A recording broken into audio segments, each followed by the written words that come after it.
the goal with the DNS style of breathing is basically to allow us to create a connection between the diaphragm, which sits at the bottom of the ribs, and the pelvic floor, which sits down here.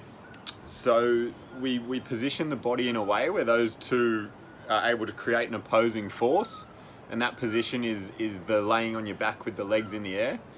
And the breathing technique that you're trying to do is, if you imagine as you breathe down, as you breathe, imagine you're breathing down and filling your tummy up from the inside. So I like to picture that there's a balloon on the inside and I'm filling up to the front, to the back, and to both sides. Whilst doing that, you're generally trying to allow the actual abdominals, the six-pack muscles you can see on the outside, to relax. So we're creating this pressure from the inside. The idea being that creates a reduce in the volume in that space, and when you reduce volume in an area, it leads to an increased pressure. And so when we increase the pressure, that's going to lead to stabilization around the spine, which should allow us to then set the base for all the rest of your core exercises that will be coming up in your program.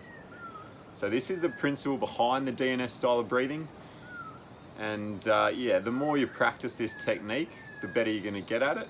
And practice it in the 3-month position, and also be aware of it during the day, as when you're stressed or have some recurrent back pain, these things can trigger us more into a fight or flight breathing, which will be less diaphragm and more pecs, more of the neck, and an increase in the tone and tension through your hip flexors and the muscles that we don't want to have tension in when we're dealing with back pain.